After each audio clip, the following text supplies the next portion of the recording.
Mike, let me start with you because Miri Regev really digging in her heels, saying that trying to move the game to Jerusalem was the right thing. She's defending that decision, but now she's facing, I understand, an investigation from the state comptroller over the whole debacle. What does it mean? The investigation centers around not so much her desire to move the match from Haifa to Jerusalem, but what she did in order to facilitate that.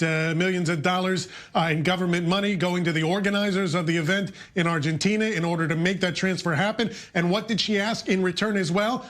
The allegations are she asked for a photo opportunity with Messi and at the Western Wall, photo opportunities. Who knows what else she may have asked for. So the State Control Committee is looking into right now whether she used government money in order to basically produce a publicity campaign and for herself. Perhaps her own political gain. Exactly. Publicity campaign, not for Jerusalem. That'd be okay. The government does that all the time with government money. But did she do it for herself to improve her image? So are right-wing lawmakers, is the Likud party still circling the wagons defending her? Are there some cracks now that people are attacking her decision?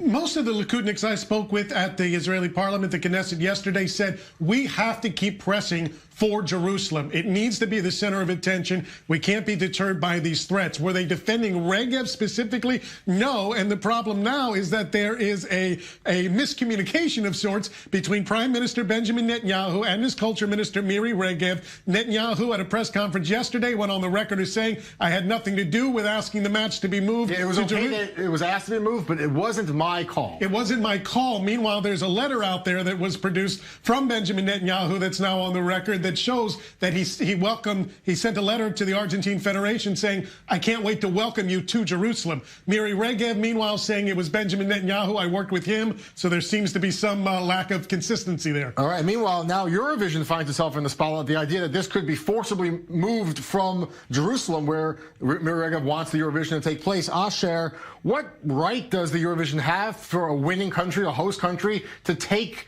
the contest away from the venue they wanted to be in? Well, this all comes down to the European Broadcast Union. That's the union that controls the entire Eurovision event and decides which countries in and what they do. But it would be breaking with decades of precedent to not allow a host country to determine where this event is going to be held. Now, Miri Regev, again, doubling down on these sort of promotions for Jerusalem, has come out today saying if the Eurovision Song Contest is not going to be held in Jerusalem, then Israel doesn't want to host it at all. And Jerusalem's held it twice before. This is, of course, before the BDS movement existed. But there are now calls from some nations to boycott it, not to go next year. Exactly right.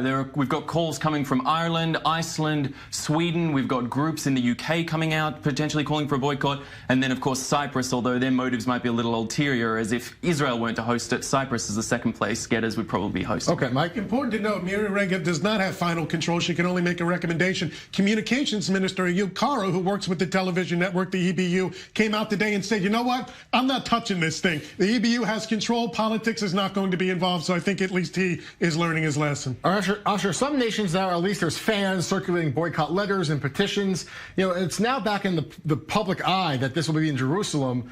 But in years past, Eurovision has dealt with political scandals. I mean, it's obviously, on some level, this is a political show to have the contest. Absolutely right. As recently as 2017 in Ukraine, you had Russia being banned, Russia's guests being banned from participating. Over the Crimea annexation. Over the Crimea annexation, exactly right. Back in 2012 in Azerbaijan, you had a contest held in a country with serious human rights violations concerns. Back in 2009, it was held in Russia, in which Georgia held controversial songs. Respect for LGBT rights in Russia was a deep concern. I mean, there have been many political concerns in the past, and ultimately the contest has normally gone ahead in the country where the winner was from the previous years.